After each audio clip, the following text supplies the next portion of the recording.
Hello, travelers and tourists. My name is Mark, and I am the local disaster tour guide. That's right, I am a storyteller that is here to absolutely butcher the name of one of the new ancestries from Howl of the Wild. Welcome to a journey through the fantastic world of TTRPGs like Pathfinder and Starfinder. Today, I'm going to be doing the first part in a two-part video series taking a look at the new ancestries in Howl of the Wild.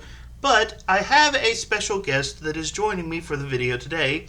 It is a longtime friend of the channel. Would you care to introduce yourself? Hello everybody, I am the Goat King, on a visit to see my friend Mark and talk about the ancestries in Howl of the Wild. So, what we have in store for you all today, there are 6 new ancestries that were presented in Howl of the Wild, and we are collaborating to cover these ancestries, talk about what they are, the player character options that they offer, and maybe highlight some of our favorite tidbits from each of them. And what we're going to be doing, this is a 2-part video series. The first part, this video, is obviously here on my channel. We're going to be covering the awakened animal, the Athamaru, and the Centaur. And then for the second part of this video series, I'll be over on Goat King's channel, and we'll be covering the Merfolk, the Minotaur, and the Surki.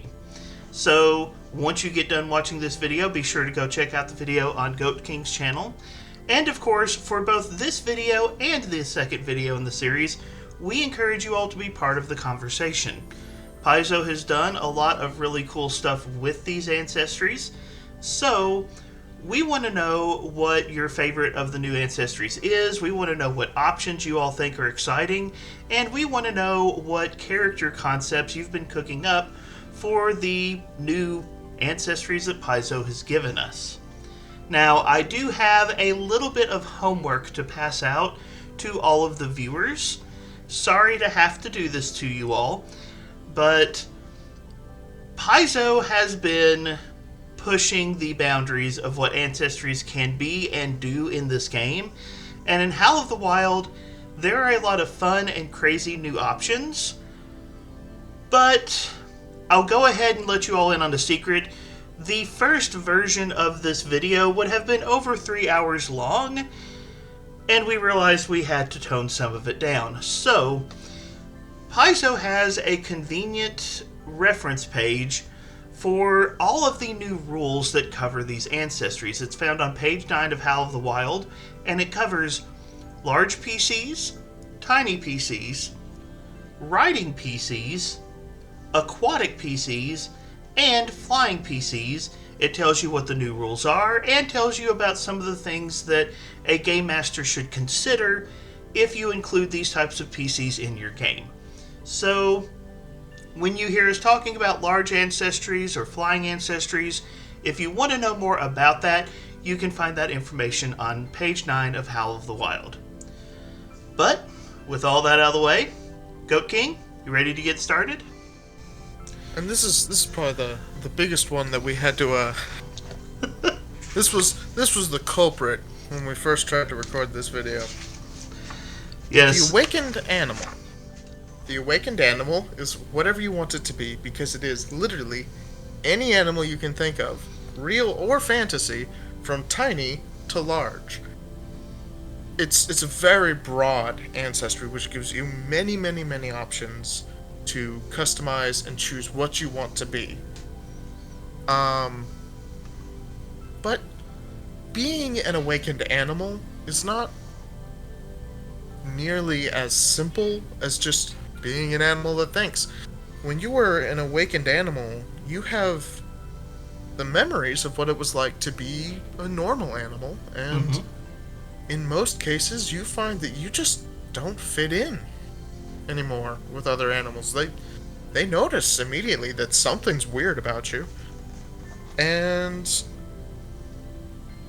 be you a tiny mouse or a large bear, it can be difficult to find a place in humanoid societies as well. Awakened animals as people are just as diverse as their heritage, just as diverse as their ancestry. They can range from being glad and happy to have become awakened to being genuinely upset about it.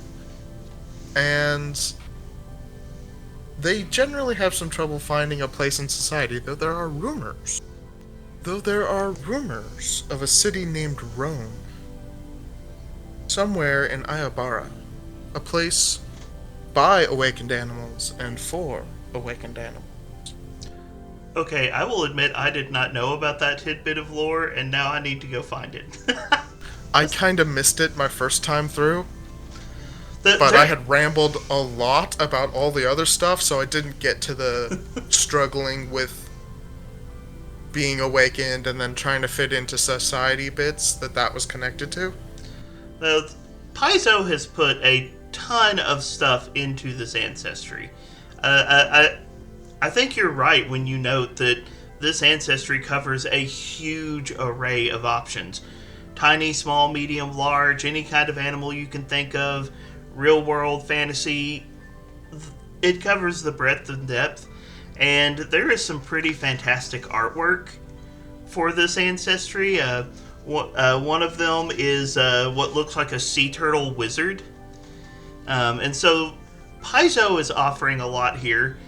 Let's take a look at the mechanics of being an awakened animal. Can you talk a little bit about if someone wants to create an awakened animal, once they have their concept, how do they start filling in the mechanics? What does this ancestry offer? This ancestry, the two major pieces of what you are that are going to be mechanicized are going to be your size and how your creature moves around. Okay. For size, you'll have a different starting hit point value.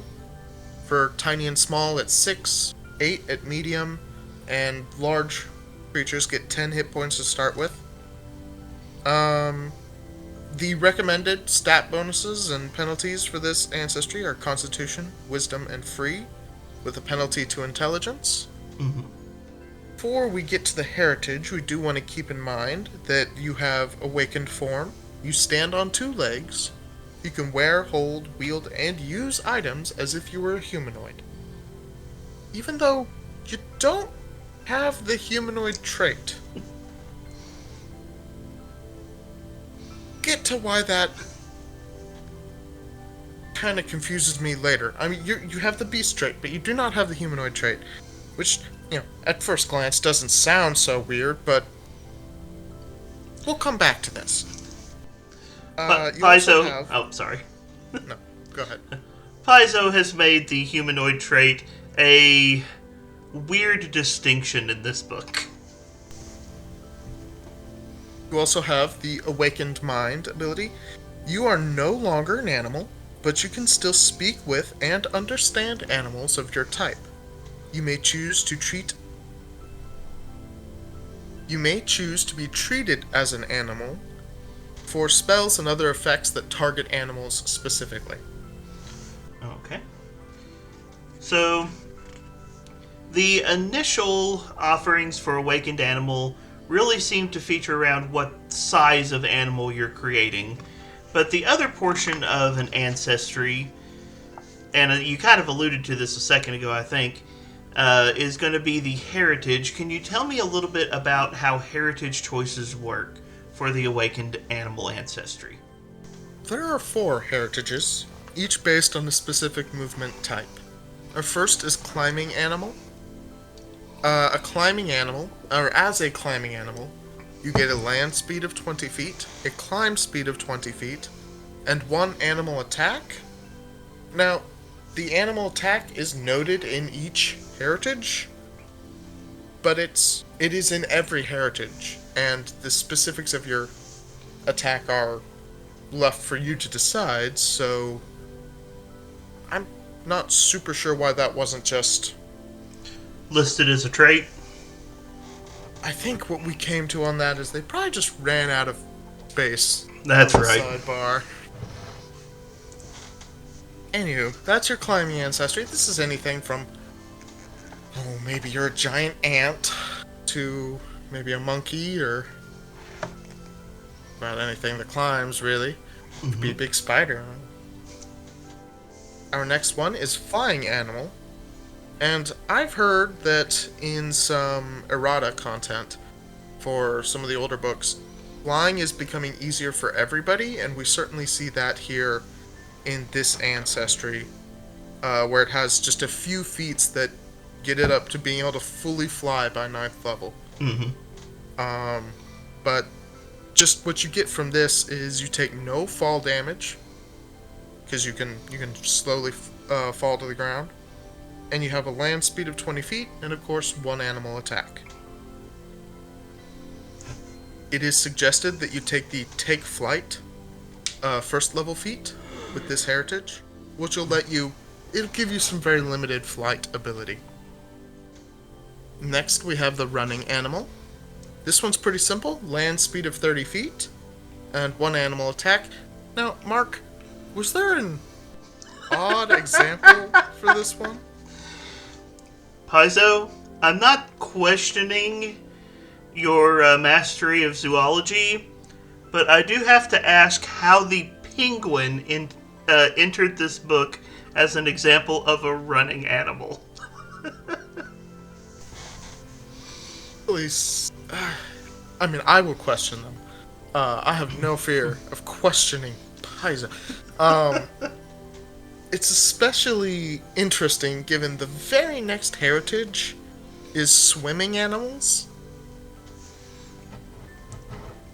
which I think might just maybe be a little more appropriate. That could fit penguins a little better. It could. Now, swimming animals is subdivided into 2 variants. Mm-hmm. But regardless of which swimming animal you are, you will gain 1 animal attack. You choose to be either aquatic or water-dwelling. Okay. Aquatic swimming animals gain the aquatic trait, a swim speed of 30 feet, they breathe water and they cannot breathe air, and when they make bludgeoning or slashing unarmed attacks, they do not take the -2 penalty for being underwater and attacking underwater. Water-dwelling swimming animals can hold their breath for up to 10 minutes. They have a swim speed of 20 feet, and it's suggested that they probably also have a land speed of 20 feet. Mm-hmm. Though that has been left for you and your game master to work together on. And you probably should work with your game master with this ancestry. It is rare, Mm-hmm. and there's a lot in here that you might want to fine-tune for your game specifically. As we said, you can be any animal. You could be an octopus, you could be a snake, and both of those are 2 ends of a spectrum on limbs, which you might want to work with some specifics with your game master on. There's just a lot here Yes, to work with your game master. The awakened animal is I think, fantastic example of how Paizo allows you to be creative in character creation. You can really come up with some absolutely crazy and off-the-wall stuff with this. You know, if you want to play, say, a turtle that lived in a sewer and some strange alchemical ooze got dumped on him, you know, that's an option with this. But with anything you do on the awakened animal, I think it is very, very wise. Build your character in cooperation with your GM, because you really want to make sure you and your GM are on the same page with how your character is going to work. Now, you did cover the 4 heritages that are offered, but there is one question on heritages about Awakened Animal that I think is worth mentioning, and this is covered in the book. What happens if I want to play, say, an angelic Awakened Animal or a diabolic Awakened Animal? What if I want to use a versatile heritage like the Nephilim with this ancestry? It is mentioned on page 24, if you are an awakened animal with a versatile heritage, you still select one animal heritage, or you still select one awakened animal heritage to inform your character's story and cosmetic form. but you do not gain any of its mechanical effects, though you still have a land speed of 20 feet, unless you choose to be aquatic, in which case you have a swim speed of 20 feet. You can take the Late Awakener feat to gain the rest of your heritage's effects, and qualify for feats that require a specific awakened animal heritage. Now, Late Awakener is not available until level 5, so keep that in mind. Yes, they did make sure that there was an option in there, considering how important the heritages are to the chassis of the awakened animal. Okay, so that kind of covers the base character creation, the traits that you're going to get if you take an awakened animal, and your heritage options, what you do with that. Of course, the other portion of Ancestry is the Ancestry Feat options. Now, I'll go ahead and tell you, for this video, we're not going to dive into every single Ancestry feat, just because we're trying to control the actual length of the video. But I am curious, Goat King, are there any particular Ancestry feats for the awakened animal that you find especially compelling or interesting? Side of ones that are perhaps the most mechanically important for specific awakened animals, like the Tree of Flight feats, or the Late Awakener, for those that choose a versatile heritage. Scurry was a cool feat that I saw. It's a level 5 feat. It's a single, it's not a single action. Scurry, it's a level 5 feat. It is a free action triggered when you roll initiative. Scurry allows you to stride toward some cover, an object that provides cover when initiative is rolled. You know, a lot of animals know very well how good cover is, even though a lot of humanoids often forget how good cover is. The animals have it deep in their instincts. Tactics matter in this game. And with that feat, you'll never forget it, because you'll be bringing it up every time your game master says roll for initiative. I do love Scurry. That is, I think that is an example of just something so obvious it's perfect. You know, like, it fits the theme of the Ancestry. There's a very clear mechanical benefit, you know, and it's very regularly useful. This is a feat that if you take it as an awakened animal, the ability to get to cover at the start of every combat as a free action, that is just very useful. It's very practical. This is one of those, like, Paizo hit the nail on the head. This was something the Ancestry needed, and it's very well done. And I do think this is an example of just exemplary game design. So, we absolutely love an opportunity to save on the action economy. Yes.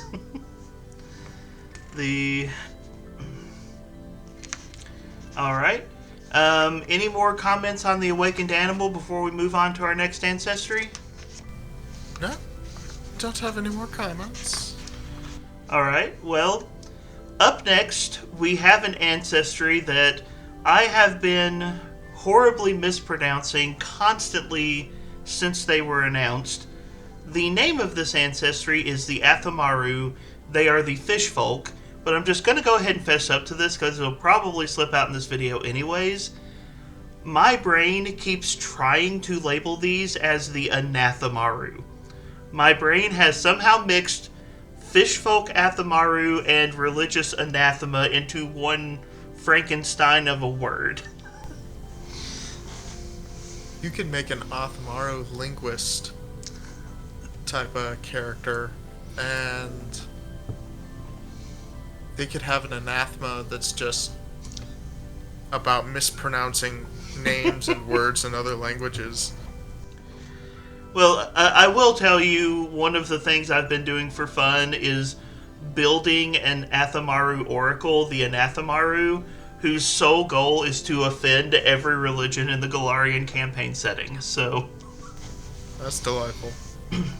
And it's a perfect class for it. so the Athamaru, this is an uncommon ancestry, and this is one of the two aquatic ancestries that was introduced in this book. The other one is Merfolk that we'll talk about in the next video. This is your Fishfolk ancestry, and they are they're a very community-oriented ancestry. There's a lot of flavor with this ancestry related to coral. They often live in and around coral formations, and the kind of communal nature of coral informs a lot of their philosophy of they have to protect their community and they have to protect each other, they have to work together. In older versions of Pathfinder and other TTRPGs, fishfolk are often used as villains, or they're often portrayed as untrustworthy. And Paizo has updated the lore on Athamaru, where basically Athamaru communities don't forget when someone has mistreated them. And so oftentimes what is viewed as insular behavior is actually them kind of reacting to what they perceive as other communities that have threatened the people that they love. And I think that's a cool way of updating the lore so that it makes sense for them to become player characters without just automatically being considered evil.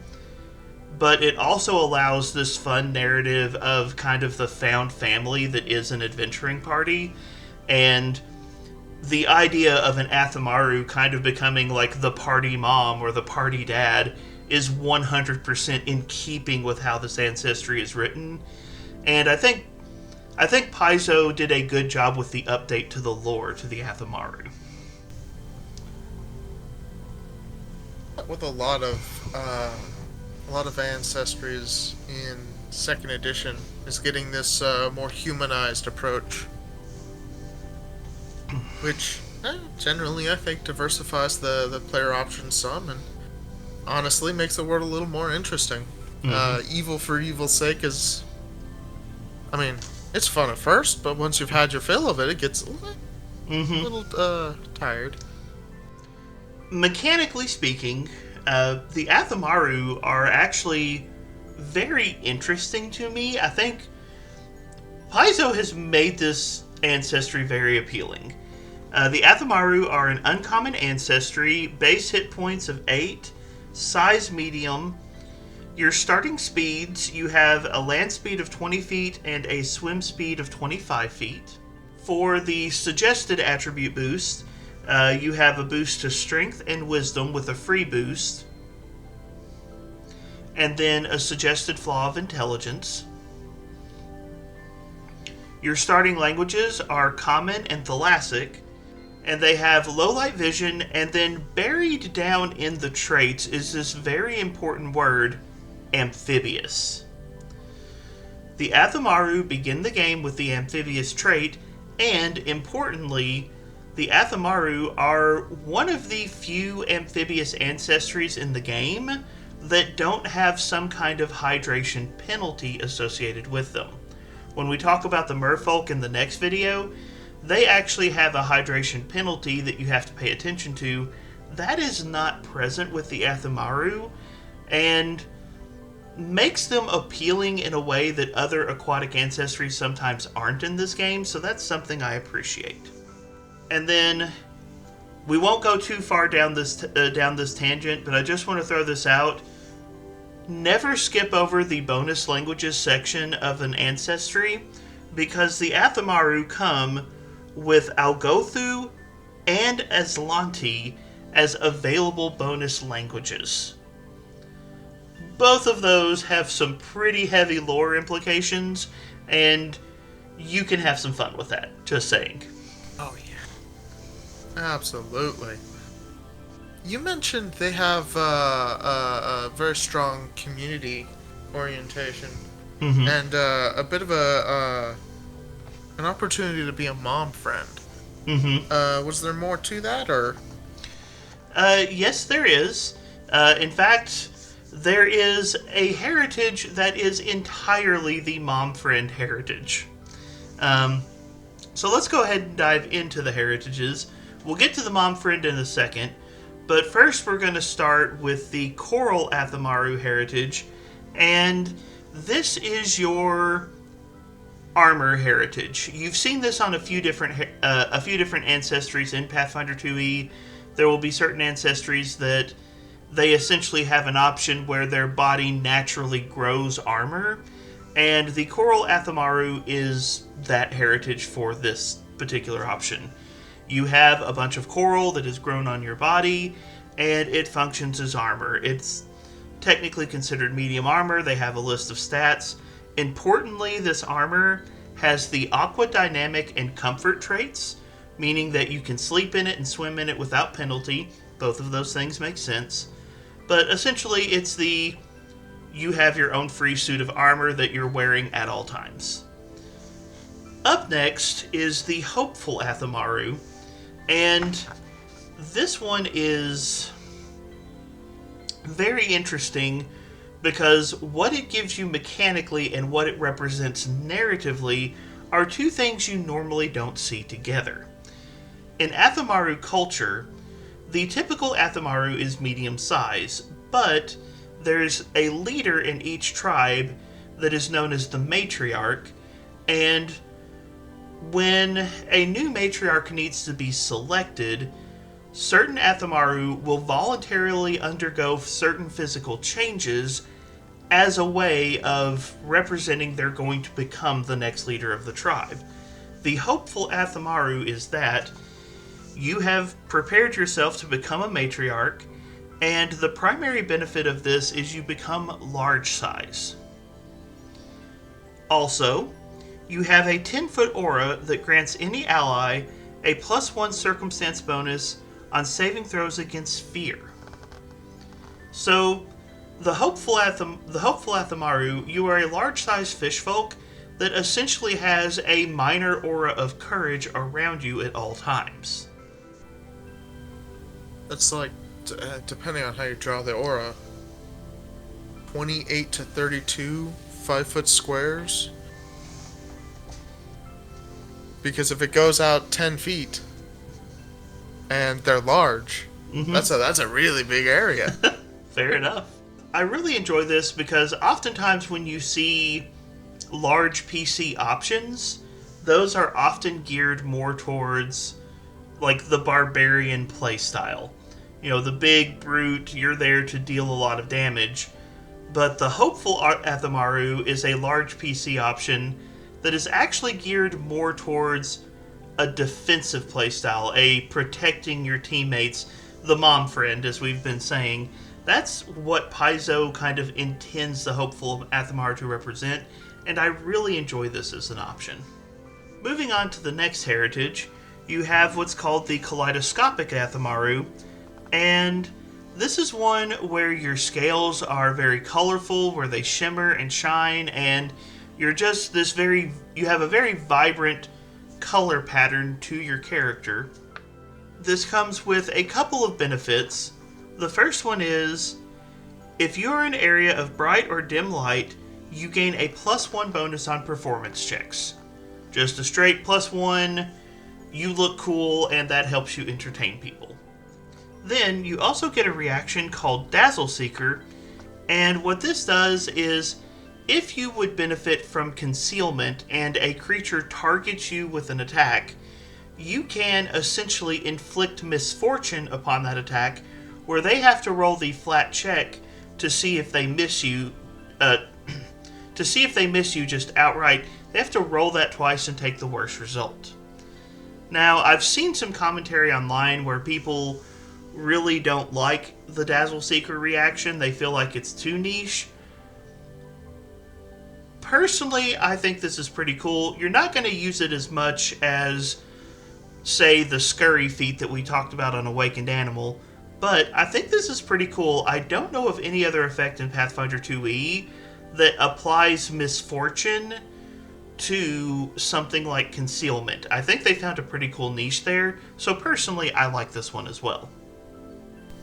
Seen concealment or things like it, like a creature being dazed, save lives. Mm-hmm. So, um, I'm not gonna knock this. Mm-hmm. There's no way I'm gonna knock this.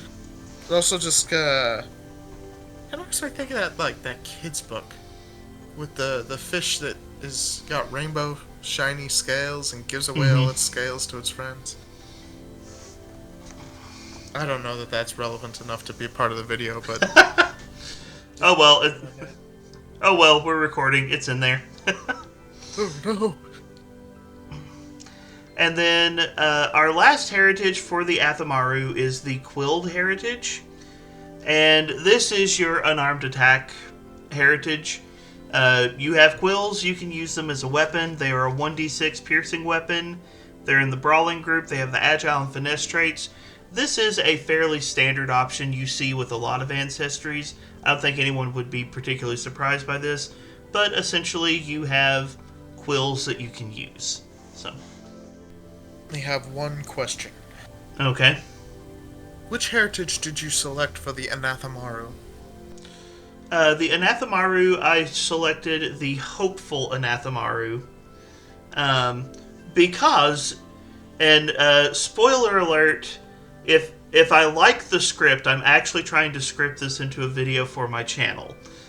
Because it entertains me, and that's always the most important criteria. Y'all heard it. Y'all heard it here first, guys. Clip this. Get screen caps of this. Make sure you listen. The backstory that I settled on for the Athamaru is, if the gods won't protect my village, I will. Okay. So, and I will leave it at that. I am still working out the details of what this actual build will be, but I went with the hopeful Athamaru specifically because they are a community protector. So, but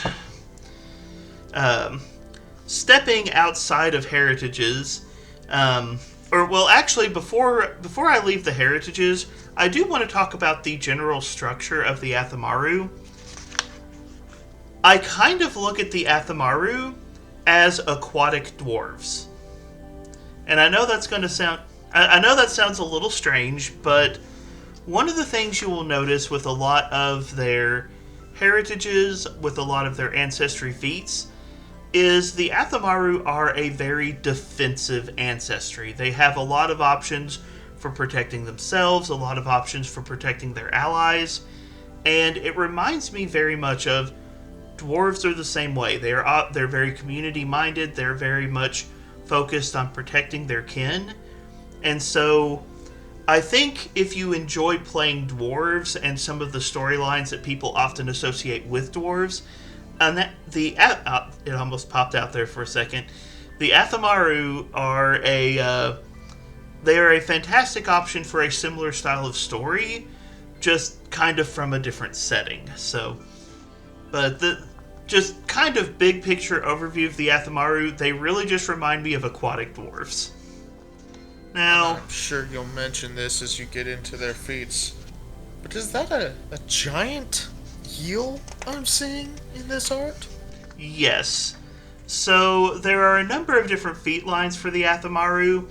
One of the feat lines begins with what's called the Elver Pet, where you have just this little pet baby eel that you can take around with you on adventures, and as you level up, you can become an eel rider, and this baby eel becomes a large eel that you can ride into battle.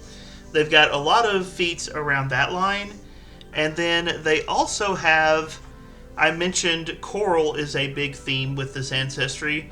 They have a fun line of feats that are based around the idea you've integrated coral into your body, and you can kind of use that coral defensively. You can use it to like filter out toxins, and I think there's a very high level feat.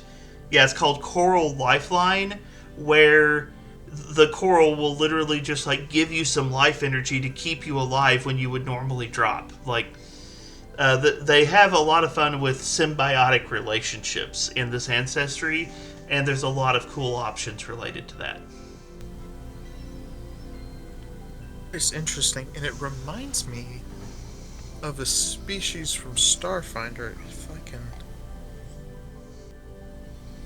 So, the Cephaloom is a species from Starfinder that has a symbiote kind of thing that gets some little bonuses to it as well.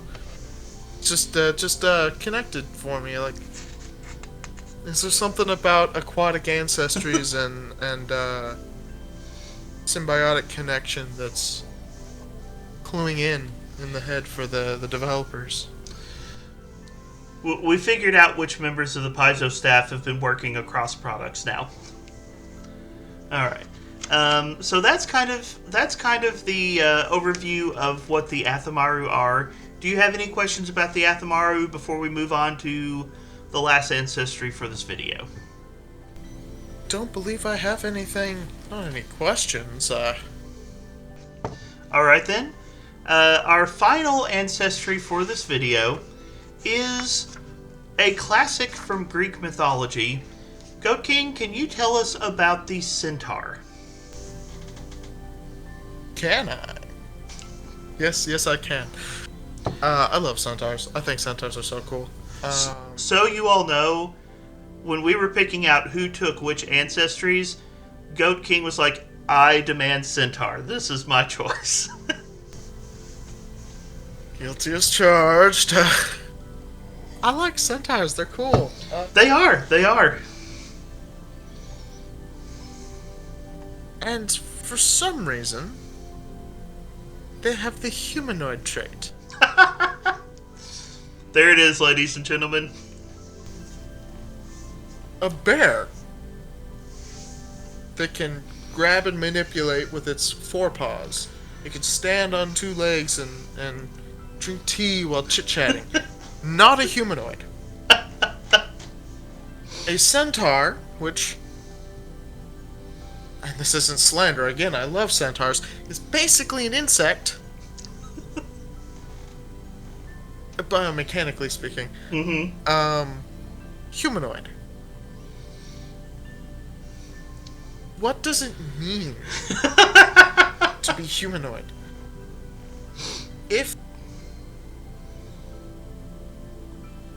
there's a specific monster, though I think they got a redesign in the remaster that was like a snake with a human head. Is that a humanoid? Because there was a specifically a human head? Why are elves humanoids? They're not. They don't have any human parts. They have elf parts, which just happen to look like human parts. I don't understand. Help me, please. I am afraid I can offer no clarity for you, but let's dive into... tell me a little bit about kind of the story, the culture of the Centaur, how Paizo has chosen to approach the narrative of this ancestry. Centaurs, by and large, tend to organize themselves into nomadic groups. Something akin to a tribe. Generally don't like staying in the same place for too long. Especially don't like being cooped up in small rooms. They also tend to like physical exertion, sports, some labor, you know, as long as they're constructive and fun labor. They tend to have strong connection to their community. And most importantly, I think, they have a tendency towards mentors. Or to being mentors. Centaurs generally like to be mentors and like to pass on knowledge and teach younger generations and pass on skills. So much so that you will see, on occasion, you will see centaurs competing over who gets to mentor the most promising students. I will say I really appreciate the mentor of heroes aspect that Paizo highlighted for the Centaurs. in real life, I think a lot of people who watch this channel know I'm an educator in real life, and so like teaching is what I do, and so seeing an ancestry that is all about mentorship and helping others and teaching others, that speaks to my soul. So I agree with you. Centaurs are a fantastic ancestry, and I really appreciate Paizo choosing to kind of focus on that classical role that centaurs filled in stories. Absolutely. So, moving past the narrative of the centaurs, can you tell me a little bit about the mechanics of the centaurs? If you choose to play a centaur, how is that going to affect you during character creation? Well, centaurs an uncommon ancestry, but they are large. They start with 8 hit points, and they have a 30-foot land speed, which is pretty fast. I think that's about as fast as an elf, so... But Not bad. that just means elves are fast. Mm-hmm. It's recommended for their stat bonuses that they take strength, wisdom, and a free, and a penalty to charisma, which is actually explained by how people tend to misinterpret centaur mannerisms. Because they tend to be... They don't like staying in one place too long, they tend to enjoy exerting themselves. They can be perceived as being quite boorish sometimes by others. They can be perceived as rude because they kind of just want to get going and get stuff done. Mm-hmm. And they don't have time for the nonsense. As a teacher in real life, I can confirm you lose a point of charisma about 1 month before summer break. It happens to us all. It's a completely normal thing. Centaurs have dark vision. They have the mount ability, which means allies who are only one size category smaller can ride them. They have the robust ability, which increases their bulk limits by 2. Mm-hmm. And referencing page 270 of the player core, I believe, there is a chart describing how bulk is converted based on size. So that plus 2 to their bulk limit, as long as we're talking about stuff that's made for medium people, they can carry a lot more than it seems like they can carry. I will tell you, in the original version of this video, there was a bit of a rabbit hole that we went down on bulk limit and centaurs. And let me just say, if you've ever wanted to pick a fight with your GM over something small and nitpicky, this is your opportunity. Alright, so that is the rough overview of the statistics for a centaur. Now let's talk about centaur heritages. What heritages are available for centaur characters? Well, you will be pleased to hear that there are a total of 6 heritages. I know having many heritages is something you specifically enjoy. But we start with the Budding Speaker Centaur. Okay. You see, centaurs have a sort of spiritual guide role in their society that takes on 2 forms, being faith speakers or green speakers, who represent divine or primal interests respectively. Okay. And when you choose to be a budding speaker centaur, you also choose whether you want to be a faith or green speaker, which chooses divine or primal, and you choose a cantrip as an innate spell from the respective tradition. Okay. Next, we have the Fleet Wind Centaur, which, as you might expect, just based on the name, is a fast centaur. They get a +5 bonus to their land speed. This one is simple and straightforward. Simple and straightforward. The Iron Hoof Centaur is just about as straightforward as the Fleet Wind. You gain a hoof attack for 1d6 bludgeoning in the brawling group, agile and unarmed. We have the Model Coat Centaur, which gains a +1 to stealth checks and deception checks to feint in a specific chosen terrain. So So this is kind of like a terrain stalker style of the centaur. A little bit. We have Ponygate Centaurs. For Okay. if you don't actually want to play a large ancestry, Okay. pick the Ponygate Centaur, who get a +1 bonus to reflex saves. Hmm. Just because they're smaller. And the final Centaur heritage is the Stoutheart Centaur, Okay. who get 10 hit points instead of 8, and a +1 circumstance bonus to balance and reflex DCs versus trip attempts. So I feel like there's a pretty good variety in the heritages. You know, you've got Ponygate for medium size, you've got the Stealth Centaur, you've got the You Can't Push Me Around, you've got Mage Traditions, you've got a pretty good variety in the heritages available. So let's move on to the feats. Tell me a little bit about some of the feats that you can get as a centaur, and let me know what some of your favorites are. We have 2 feats here that I specifically noticed.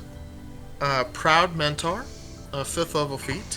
Okay. When you make an attempt to aid, if you would critically fail, you instead fail. Okay. So at least your advice doesn't cause problems. And when you succeed at an aid attempt, you get it like a rush of endorphins from being helpful, Mm-hmm. from being a good mentor. So you know, I've caught it a couple of times, and I'm going to be seeing if I can find entertaining artwork to go with it. Have I been saying mentor? You've said it a few times, yes. Oh, oh no! Hey, it's This not. is why I'm Athamaru. Paizo, why have you given us things we can't pronounce? Okay. Proud Mentor. When you attempt to aid, if you would critically fail, you instead fail. So you at least Okay. don't cause any harm. And if you succeed, you actually gain temporary hit points. Because you're just that happy about being a good mentor. All right. The other feat that I noticed that I particularly like, unfortunately it's all the way at 13th level. Incredible Sprint. For 2 actions, you stride 3 times. Nice. Simple, but you just zoom. Yeah. You take that with Stop. something. Take that with something like a Fleetwind Centaur, and you can cross the battlefield in a turn. And the fleet general feat, Mm-hmm. and maybe you have spell. You can be a very Swashbuckler, monk. fast swashbuckler monk. All right.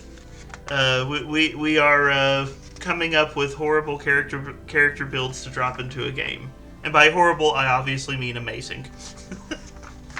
So, all right. So that brings us to the end of the ancestries that we were talking about in this video. We have the awakened animal, the Athamaru, and the centaur. But like I said, there are 3 more ancestries that we still need to cover. So there will be a link in the video description to part 2 of this conversation over on Goat King's channel. So I strongly encourage everyone to go and check that conversation out. But before you click away, please join in the conversation. Jump down to the comments section. Let us know what you think about the 3 ancestries we covered in this video. Let us know which of the 3 is your favorite and which options for these ancestries you find the most interesting or that you really want to use in a game sometime. And also let us know about the terrible pronunciations you have for one of the... We have both struggled, so join us in admitting where you struggle to speak coherently as well. I had a character concept a while back for just an investigator that's backstory was they were like a tutor. I think I just changed what ancestor they are. Awesome. But So, but before we get out of here, Goat King, tell us a little bit about your channel, where people can find you, what kind of content you do. Give us the rundown on your channel. Well, everybody, I have been the Goat King. On my channel, we cover Pathfinder and Starfinder. Longer videos for Pathfinder, typically. For Starfinder, I'm currently working on a long-running series covering all the playable species in the first edition of Starfinder. I don't know how that's going to evolve into the second edition of Starfinder coming out, but if you want to know about any of the different playable species in Starfinder, I've got a playlist over there with a great many of them already. So make sure to take a look. But I think more importantly, we'll be hopping over to finish this video, which got divided because, as I said, it was going to be 3 hours. So, all right. Well, Goat King, thank you so much for being here today. Thank you for being part of this conversation. To everyone who has been listening to this video, thank you for being here as well. Join in the conversation. And like I said, go over to Goat King's channel, check out part 2 of this video, and check out all of the other amazing content that he makes as well. But as always, thank you so much for being here. Thank you so much for being part of the conversation. Have a wonderful day.